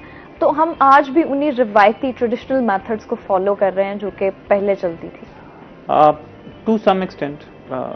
मतलब 0.1 और 2% चेंज हुआ होगा। सिलेबस देखो, सिलेबस चेंज होना अभी शायद हम इस पे बात करें आगे फ्यूचर में कि एक बड़ा अच्छी कोशिश थी बहुत सालों के बाद कि हम सिलेबस को चेंज करने की तरफ जाएं, और एक एनसीसी नेशनल करिकुलम काउंसिल का क्याम अमल में आया और एक एसएनसी सिंगल नेशनल करिकुलम के ऊपर काम हुआ। ठीक है। लेकिन सिंगल नेशनल करिकुलम पे जब काम हुआ मैम, तो एक बड़ी इंपॉर्टेंट बात है समझने की कि उसके अंदर भी हर साल कुछ तब्दीलियां कर दी जाती हैं। ठीक है। अभी इंटरमीडिएट का जो सिलेबस फर्स्ट ईयर का जो चेंज हुआ है, उसके अंदर भी कुछ फ्लॉज ऐसे हैं, मैं समझता हूँ कि जिसके ऊपर काम करने की ज़रूरत है हमें। कुछ उसकी एक्सरसाइजेज हैं जो मैच नहीं कर रही उसके चैप्टर के साथ, और उनके SLOs जो हैं उसके हवाले से टीचर्स ट्रेनिंग्स नहीं हुई।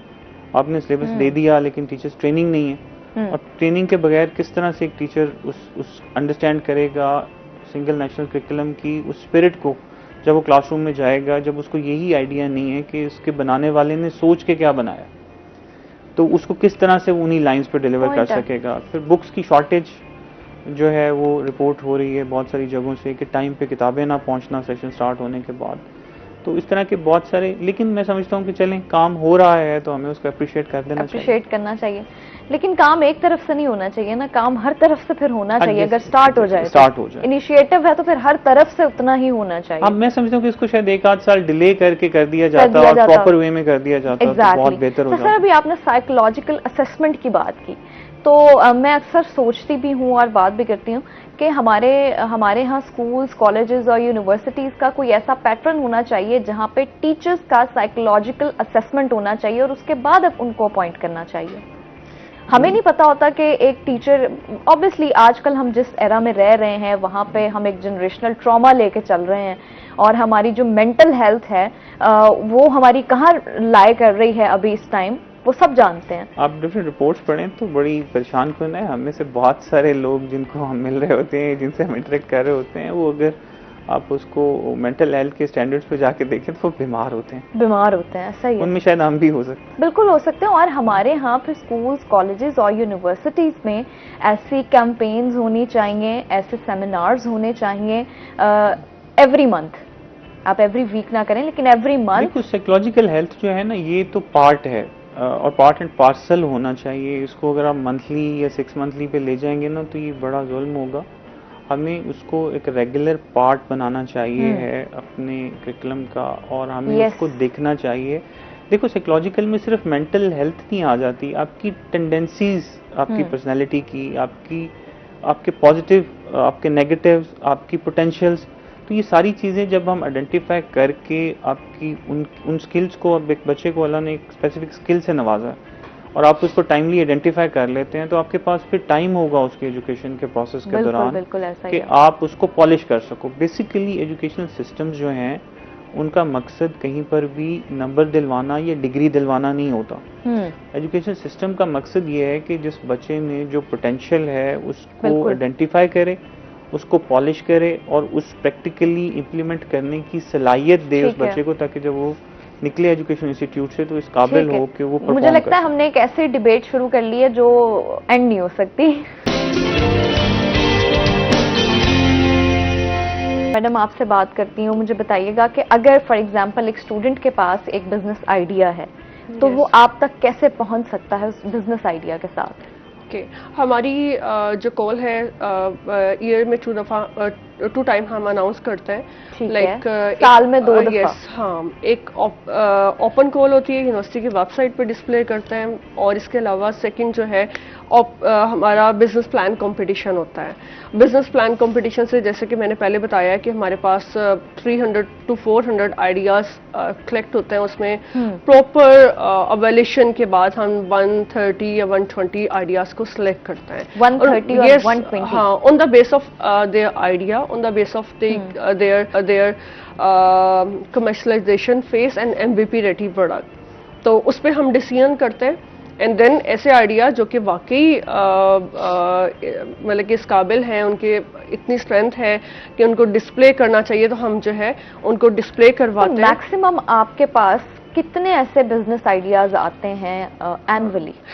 यस, उसमें हमारा साल में 2 दफा कोहोर्ट ओपन होता है, लाइक जून में एंड दिसंबर में। जून में मोस्टली इस दफा जो हमने कोहोर्ट इंडक्ट किया उसमें 35 आइडियाज हमारे पास ऐसे आइडियाज हैं जो रेडी टू लाइक उनकी मार्केट वायबल प्रोडक्ट है। यानी आप कह सकते हैं कि 90% वो हाँ ऑलमोस्ट लाइक 35 अगर हमने इंडक्ट किए उसमें से 25 तो स्टार्टअप ऐसे होंगे जो कि प्रॉपर्ली फंक्शनल है। यस, तो उनको अगर yes, उसमें 25 में भी कुछ प्रॉब्लम्स आ गई जिनको स्टडी का ओवरलोड ज्यादा हो गया, कुछ छोड़ गए, तो लेकिन 10 आइडियाज तो लाइक हर कोहोर्ट में ऐसे निकलते हैं जिनको हम जो है ब्रांड के तौर पे लेके जा सकते हैं और वो जाते भी हैं।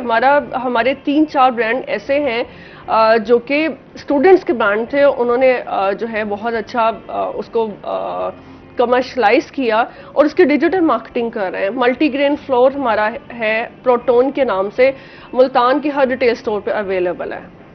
ठीक है। ये हमारा एक फूड साइंस का स्टूडेंट था जिसका स्टार्टअप था। ठीक है, तो आपके पास रॉ बिजनेस आइडियाज मैं पूछना चाह रही हूँ कि मैक्सिमम कितने आते हैं? अच्छा, हमारे हर डिपार्टमेंट में एंटरप्रेन्योरशिप का एक कोर्स है। एंटरप्रेन्योरशिप के कोर्स में हमने प्रैक्टिकल अलग से डिवाइड किया हुआ है, थ्योरी अलग से है।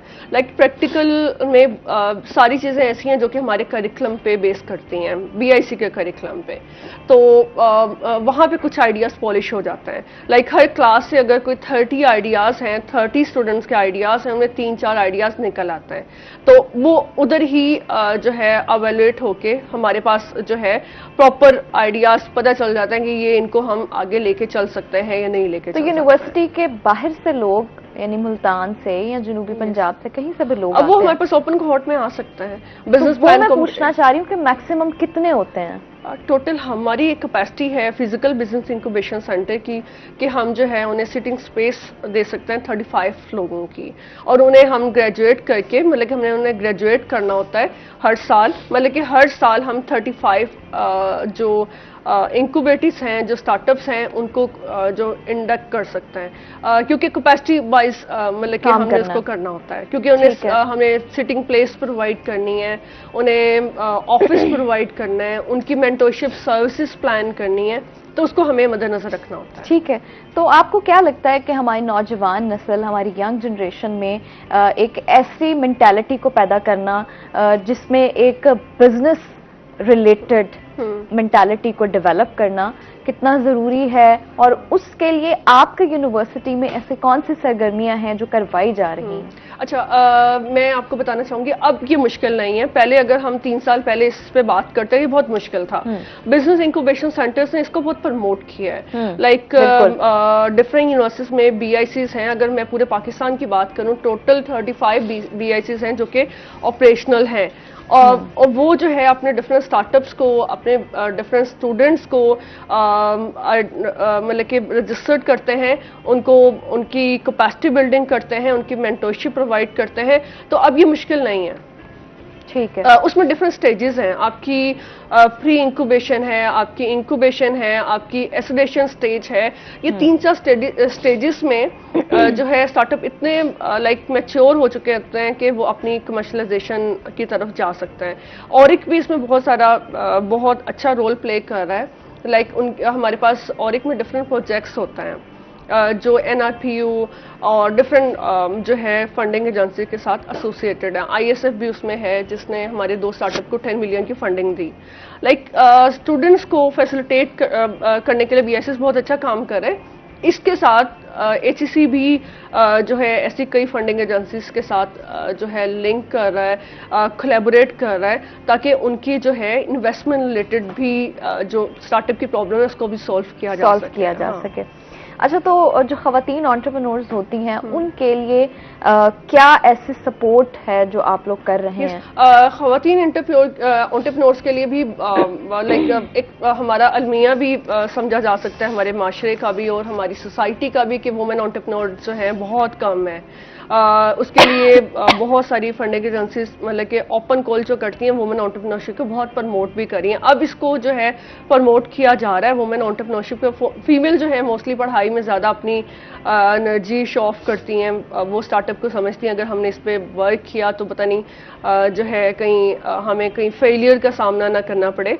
ये एक रीज़न है हमारे सोसाइटी में। लेकिन ये है कि हमारे पास अगर फॉर एग्जांपल 35 स्टार्टअप हैं तो उनमें से 7 to 8 फीमेल स्टार्टअप भी होते हैं। हमारी एक फीमेल स्टार्टअप है बी कीपिंग पे काम कर रही है, बी कीपिंग, ठीक है। यस, उसने ट्रिपल स्टोरी जो है वो हाइव का स्ट्रक्चर मतलब ट्रिपल स्टोरी है वो उसको डिज़ाइन किया है और वो जो है उसकी ऑनलाइन डिजिटल मार्केटिंग के थ्रू वो अच्छी खासी उसकी सेल कर रही है। यस, मतलब कि हमारे पास कोई ऐसे स्टार्टअप हमारी एक स्टार्टअप थी जो कि ISF की विनर भी रही और उन्होंने माइक्रोबायोम बेस्ट बायो पेस्टिसाइड पे जो है वो वर्क किया और बहुत अच्छा काम कर रही हैं। इसके अलावा जो है 3-4 स्टार्टअप और हैं जो कि बिल्कुल अभी इंक्यूबेशन फेज पे हैं और अपने आइडियाज़ को रिफाइन। अच्छा, मैंने देखा है कि आजकल खवातीन एंटरप्रेन्योर्स बहुत ज़्यादा हैं, जो मेरी ऑब्जर्वेशन है। हम लेकिन खवातीन को शायद नॉलेज नहीं है इतना कि हमारे यहाँ बिजनेस इंक्यूबेशन सेंटर्स भी हैं, हमने वहाँ भी जाना है, हम हेल्प ले सकते हैं। They have the knowledge, but the problem is they want to go for the digital marketing, they want to go for the freelancing and other like ideas and the boutique business. They didn't know that अच्छा नहीं, मैंने बहुत सारी ऐसी मुल्तान की खवातीन देखी हैं जिन्होंने होम बेस्ड ऑयल्स बना के सेल किए हैं। Most of the startup are doing this. Like अगर मैं अपनी जो है लास्ट कोहोर्ट की बात करूं, कोहोर्ट 3 की, तो उसमें 3-4 आइडियाज ऐसे ही थे बच्चियों के जिन्होंने मेकअप के प्रोडक्ट्स और ऐसी प्रोडक्ट्स को लेके इंट्रोड्यूस कराया। ये बड़ा अच्छा सोप, नेचुरल सोप के प्रोडक्ट्स को आजकल ये बड़ा चल भी रहा है कि नेचुरल सोप्स का ऑर्गेनिक प्रोडक्ट्स की तरफ बिल्कुल जो है बच्चियों का माइंड जो है मोस्टली इस तरफ है। अच्छा, ऐसा ही है क्योंकि हमें लगता है कि जो आजकल स्किन केयर जो है वो खवातीन के लिए वैसे ही बड़ी इंपॉर्टेंट है। लोग कोरियन स्किन केयर की तरफ बहुत ज्यादा शिफ्ट होते हैं। हम अगर अपनी बात करें तो हमारी भी यही ख्वाहिश होती है कि हम ऐसे स्किन केयर लें जिससे हम ग्लास स्किन मिल जाए और स्किन हमारी अच्छी हो जाए, कॉम्प्लेक्शन भी अच्छा हो जाए। तो हमें ऑर्गेनिक का एक कॉन्सेप्ट आजकल बड़ा ट्रेंडिंग में है कि आप ऑर्गेनिक सोप्स इस्तेमाल करें, ऑर्गेनिक सीरम्स का इस्तेमाल करें, ऑर्गेनिक ऑयल्स का इस्तेमाल करें।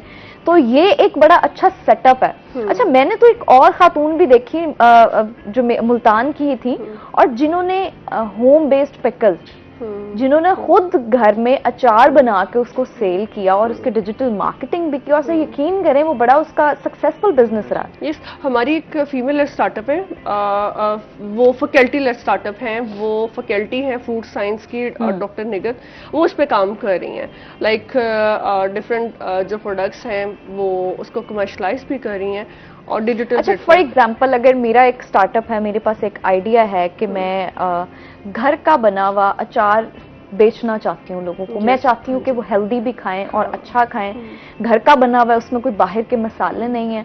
तो उसमें आप मुझे कैसे, एक बिजनेस इंक्यूबेशन सेंटर मुझे कैसे हेल्प आउट कर सकता है? ओके, आप हमारे पास ओपन जो हमारी कॉल अनाउंस होती है जून और दिसंबर में, आप उसमें अप्लाई करें एंड देन उसको वैलिडेट किया जाएगा। उसमें कई पैरामीटर हैं, आपकी ब्रांडिंग उसमें हुई हुई है, आपकी पैकेजिंग उस काबिल है, आपकी उसमें कितनी सेलिंग हो चुकी है। इन चीज़ों को मद्देनजर रखते हुए, ये पैरामीटर्स हैं BIC के, इन चीज़ों को मद्देनजर रखते हुए हम जो है इंक्यूबेटर्स और स्टार्टअप्स को इंडक्ट करते हैं और उनको रजिस्टर्ड करते हैं। फिर आपकी तरफ से क्या किया जाएगा? हम उन्हें मेंटरशिप सर्विसेज प्रोवाइड करते हैं, लाइक ब्रांडिंग से रिलेटेड। जैसे मैंने आपको डिफरेंट अपने स्टार्टअप्स के बारे में बताया, मल्टीग्रेन फ्लोर के बारे में बताया, आपको ड्राई मैंगो से रिलेटेड बताया। बहुत से स्टार्टअप के इश्यूज ही यही थे, उनकी प्रोडक्ट रेडी थी बट पैकेजिंग इशू था, ब्रांडिंग इशू था, डिजिटल मार्केटिंग के platforms they were not aware. हमने उनको इन सब चीज़ों से रिलेटेड गाइडेंस प्रोवाइड की और सबसे अच्छा जो हमारे नेटवर्क से लोग फ़ायदा उठाते हैं वो ये कि एक outreach services, like for example हमारा मैंगो फेस्टिवल होने जा रहा है सैटरडे को, 2 अगस्त को। तो ये एक ऐसा प्लेटफॉर्म है जहाँ पे डिफरेंट 35 स्टार्टअप इस दफ़ा जो हमारे पास रजिस्टर्ड थे वो अपने प्रोडक्ट्स को स्टॉल्स पे डिस्प्ले करेंगे और ये ओपन पब्लिक, मतलब कि सारी पब्लिक के लिए ओपन है। वो इस इवेंट में पार्टिसिपेट भी करेंगे आएंगे और इन सब प्रोडक्ट्स के बारे में वो अवेयर होता है। तो ऐसी कई सर्विसेज, आउटरीच सर्विसेज हमारी यूनिवर्सिटी प्रोवाइड कर रही होती है कि उनकी जो है एक नेटवर्क बिल्ड हो जाता है। सामा साहब, मुझे बताइएगा कि आपको क्या लगता है कि जो हमारे बैकवर्ड एरियाज हैं, बहुत सारे ऐसे गांव हैं, कुछ ऐसे इलाके हैं जनूबी पंजाब के, ऐसे देही इलाके हैं जहां पे असातिज़ा के अंदर तरबियत का फुकदान है, तो क्या आपको लगता है कि जो स्टूडेंट्स हैं उनके जो नताइज हैं, रिजल्ट्स हैं, उनमें क्या इस चीज़ ने भी रोल प्ले किया है? मैंने तो आपको स्टैट्स के साथ बताया कि जिस वक्त कोविड आया तो हमारे 34% स्टूडेंट्स जो थे ओनली दे, ये PITB के पंजाब इंफॉर्मेशन टेक्नोलॉजी बोर्ड के स्टैट्स आपको बता रहा हूँ कि they had the access to the online facility. और गवर्नमेंट डिपार्टमेंट्स ही बताते हैं हमें कि हमारे 61% टीचर्स जो हैं they were not trained to deal with those students जब वो स्टूडेंट्स वापस क्लासरूम्स में आए। तो एक बहुत बड़ा गैप तो मौजूद है दोनों साइड्स पे, टीचर्स की ट्रेनिंग के हवाले से भी और जिस तरह का स्टूडेंट जिस अप्रोच के साथ अभी क्लासरूम में आ रहा है उसके अंदर भी। फिर हमें एक और फ़र्क समझना होगा जिसके ऊपर हम अक्सर बात करते हैं, आप सुनती होंगी जनरेशन X थी, फिर जनरेशन Z थी, अल्फा जनरेशन थी। तो हमारे जो टीचर्स हैं, हम आज भी हमारे यहाँ हमारे जहनों में कॉन्सेप्ट ये है कि ये 20 साल से पढ़ा रहा है, 30 साल से पढ़ा रहा है, 40 साल से पढ़ा रहा है, so he is a very good teacher. लेकिन हम ये भूल रहे हैं कि जो बच्चा हमारे पास आ रहा है वो हर 5-10 साल के डिफरेंस से जनरेशन की टाइटल चेंज हो रही है, और ना सिर्फ टाइटल चेंज हो रहा है बल्कि उसकी एक पूरी पर्सनैलिटी के जितने ट्रेड्स हैं वो सब के सब बदल रहे हैं। ठीक है, सो वो बहुत ज़्यादा प्रो टेक्नोलॉजी है, वो उसकी डिजिटल स्किल्स बहुत ज़्यादा हैं, उसकी नेविगेशन स्किल्स बहुत ज़्यादा है, उसकी ब्राउजिंग स्किल्स बहुत ज़्यादा है, वो उसकी प्रोसेसिंग स्पीड बहुत ज़्यादा है, और वो एक वक्त में मल्टीपल काम करना चाहता है, वो एक वक्त में मुख्तलिफ। देखो, एक बड़ा इम्पॉर्टेंट फीचर है इस जनरेशन का कि ये इसके अंदर वो नहीं है, कंसिस्टेंसी नहीं है। अब उसको किस तरह से आपने कंसिस्टेंट करना है, वो एक ही चीज़ को लेके बहुत ज़्यादा देर तक की, जो देखिए ना, सोशल मीडिया ने एक बड़ा इंपॉर्टेंट कॉन्सेप्ट दिया, पहले वो 3 घंटे का प्रोग्राम, फिर वो 1 घंटे का प्रोग्राम, अब वो 3 मिनट की रील, अब वो 3 मिनट की रील भी जो है वो सेकंड्स में आ रही है। सो उसकी एक्सेस टू इंफॉर्मेशन जो थी वो उस जनरेशन से बहुत ज़्यादा थी, लेकिन उस इंफॉर्मेशन को प्रोसेस करने के लिए और उसको यूजफुल बनाने के लिए टीचर को जितना ट्रेंड होना चाहिए था, हमारा टीचर उतना ट्रेंड अनफॉर्चुनेटली नहीं है। और उसी के रिजल्ट्स में, और ये आप बात कर रही हैं रिमोट एरियाज़ की, मैं आपको बता रहा हूँ कि अभी ये जो नया करिकुलम है जो इस साल इंट्रोड्यूस होने जा रहा है, स्पेशली इंटरमीडिएट, आजकल जो कि मैट्रिक के रिजल्ट पे बात हो रही है और इंटरमीडिएट के एडमिशन्स पे बात हो रही है, सो अभी तो जो करिकुलम है वो करिकुलम बनाने वालों ने क्या सोच के ये करिकुलम बनाया है, जो शहरों के टीचर्स हैं उनको ही इस पर ट्रेन नहीं किया गया। तो आप रिमोट एरियाज की बात कर रही हैं, तो आप अगले 1-2 सालों में जब ये बच्चे इस प्रोसेस से गुजर के निकलेंगे तो उनके रिजल्ट्स क्या होंगे, और क्या इंटरमीडिएट का या मैट्रिक का रिजल्ट ट्रू पिक्चर है, उस बच्चे के अंदर वो पोटेंशियल है, मतलब ये 2 अलग अलग क्वेश्चन हैं। ये भी बड़ा इंपॉर्टेंट है कि जो बच्चा 99% मार्क्स लेकर टॉप कर रहा है या पास हो रहा है सिस्टम के अंदर, क्या उसकी पोटेंशियल जो है वो भी 99% एक्सेल हो चुकी है या नहीं। तो इन दोनों साइड्स पे अगर हम देखेंगे तो हमें अंदाजा होगा कि अभी हमें ट्रेनिंग पे बहुत ज्यादा काम करना है, ट्रेनिंग पे काम करना पड़ेगा हमें। तो सर, जो नई पॉलिसीज गवर्नमेंट ने दी हैं, उन नई पॉलिसीज के लिए स्कूल्स में या हमारे टीचर्स को कौन से वसाइल हैं जो फ्राहम कर दिए गए हैं, और कौन से ऐसे वसाइल हैं जो अब तक नहीं मिले? मैडम, एक तो मैं चूंकि यहाँ पे गवर्नमेंट सेक्टर को रिप्रेजेंट नहीं कर रहा, सो मैं ये तो शायद बताने से कासर हूँ कि कौन सा वसाइल फ्राहम कर दिए गए हैं, लेकिन कुछ स्टैटिस्टिक्स में आपको, जैसे मैंने पहले भी जिक्र किया कि एक बहुत बड़ा गैप है अभी भी, टीचर्स जो हैं वो पूरे नहीं हैं एजुकेशन सिस्टम के अंदर। फिर एक बहुत बड़ा प्रॉब्लम ये है कि हमारा आउट ऑफ स्कूल बच्चा आज भी बहुत ज़्यादा है अगर हम दुनिया के साथ कंपेयर करें, और अराउंड 27 मिलियन स्टूडेंट्स जो हैं आज भी हमारे मुल्क में वो आउट ऑफ स्कूल्स हैं, और उसमें बहुत बड़ी तादाद बच्चियों की है। 62% girls are not going to schools. 62% girls are not going to schools. और उसके साथ एक अगला ये 62 है जब हम ओवरऑल कैलकुलेट करते हैं, लेकिन जब आप रिमोट एरियाज़ की बात करते हैं या बलूचिस्तान जैसे एरियाज़ की बात करते हैं तो वहाँ तो 10-15% टोटल जा रही हैं स्कूल्स। अच्छा, ठीक है। सो इसको किस तरह से इस गैप को फिल करना है उसमें यकीनन, और हमारी आज भी जो एजुकेशन पे स्पेंडिंग्स है ना, they are the lowest in the region. Education पे भी और हेल्थ पे भी। हेल्थ चूंकि मेरा टॉपिक नहीं है हाँ। तो हमारी जो स्पेंडिंग्स हैं they are lowest in the region. So अगर आप इन चीज़ों को मद्देनजर रखें तो रिजल्ट्स के ऐसा होने की, एजुकेशन सिस्टम के ऐसा होने की वजूहत हमें नज़र आती हैं। फिर एक जो रिवॉर्ड सिस्टम है, मतलब अभी भी अगर आप स्कूल्स को देखें और स्पेशली प्राइवेट स्कूल्स या कॉलेज साइड को देखें तो उनको जो रजिस्टर करने के लिए जो यार्ड स्टिक्स हैं ना, वो आज भी 100 साल पुरानी है। ठीक है। और उनको उनके रजिस्ट्रेशन को आगे कंटिन्यू करने के लिए भी कोई ऐसा यार्ड स्टिक नहीं है कि कितना क्वालिटी एजुकेशन कोई दे रहा है। सो जब तक ये यार्ड स्टिक्स डेवलप नहीं होंगी, जब तक उन लाइंस पे स्कूल को रजिस्टर नहीं किया जाएगा, जब तक यूनिफॉर्मिटी एक अच्छा कदम है, आई एम अगेन सेइंग, मैं बिल्कुल क्रिटिसाइज नहीं कर रहा, बड़ा अच्छा स्टेप था सिंगल नेशनल करिकुलम, लेकिन उसको करिकुलम को भी इम्प्लीमेंट करने, क्योंकि यूनिफॉर्मिटी या नेशनल इंटीग्रेशन का गोल सिंगल नेशनल करिकुलम के बगैर अचीव नहीं किया जा सकता था, लेकिन उसके अंदर फेडरल की बहुत बड़ी सपोर्ट थी।